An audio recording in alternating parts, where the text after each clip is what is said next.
ഇന്ന് ഞാൻ വന്നിരിക്കുന്നത് മിൽക്ക് മെയ്ഡിന്റെ റെസിപ്പി ആയിട്ടാണ്. വളരെ സിമ്പിൾ ആയിട്ടുള്ള ഒരു റെസിപ്പിയാണ് ഇത്. അപ്പോൾ ചെയ്തെടുക്കുന്നത് എങ്ങനെയെന്ന് നോക്കി വരാം.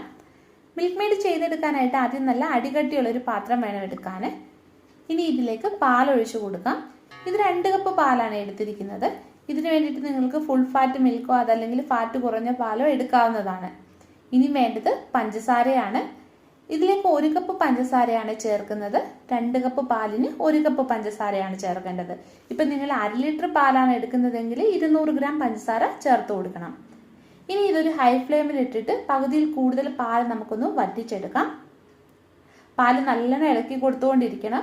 ചെറിയ ഫ്ലെയിമിൽ ഇട്ടിട്ട് പാല് തിളപ്പിക്കുകയാണെങ്കിൽ പാട കിട്ടും. പാട മിൽക്ക് മെയ്ഡിൽ വരാതിരിക്കാനാണ് ഫ്ലെയിം കൂട്ടിയിട്ട് തിളപ്പിക്കേണ്ടത്. ഏകദേശം 20-25 മിനിറ്റിനുള്ളിൽ തന്നെ പാൽ നമുക്ക് വറ്റി കിട്ടും. ഇവിടെ പാല് പകുതിയിൽ കൂടുതൽ വറ്റി വന്നിട്ടുണ്ട്.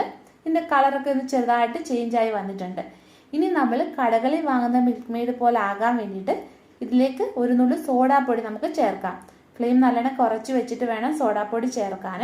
അതിലേക്ക് നല്ലോണം പതഞ്ഞു പോകും. ഇത് നല്ലോണം ഇളക്കി കൊടുക്കുക. 4-5 മിനിറ്റ് ഇത് തിളപ്പിക്കുക. നമ്മൾ ബേക്കിംഗ് സോഡ ചേർത്തത് കൊണ്ട് നല്ലോണം ഇത് കുറുകി ക്രീം പോലെ കിട്ടുവേ. അപ്പോൾ ഇത് റെഡി ആയിട്ടുണ്ട്. ഇനി ഇതിന്റെ ഫ്ലെയിം നമുക്ക് ഓഫ് ചെയ്യാം. ഇനി ഇതൊന്ന് തണുത്ത് വരട്ടെ. അപ്പോൾ മിൽക്ക് മെയ്ഡ് തണുത്ത് വന്നിട്ടുണ്ട്. ഇനി ഇതൊരു ബൗളിലേക്ക് നമുക്ക് മാറ്റാം. ഇപ്പം കുറച്ച് കട്ടിയായിട്ട് കടകളിൽ നിന്നൊക്കെ വാങ്ങുന്ന മിൽക്ക് മെയ്ഡിന്റെ പരുവത്തിൽ വന്നിട്ടുണ്ട്. ഇത് നമുക്ക് അരമണിക്കൂറിനുള്ളിൽ തന്നെ വീട്ടിൽ തയ്യാറാക്കി എടുക്കാൻ പറ്റും. അപ്പോൾ നിങ്ങൾ ഉറപ്പായിട്ടും ഇതൊന്ന് ചെയ്ത് നോക്കുക കേട്ടോ. പിന്നെ വീഡിയോ ഇഷ്ടപ്പെടുകയാണെങ്കിൽ ഒന്ന് ലൈക്ക് ചെയ്യുക, ഷെയർ ചെയ്യുക. അപ്പോൾ നമുക്ക് വീണ്ടും മറ്റൊരു നല്ല റെസിപ്പിയുമായിട്ട് കാണാം.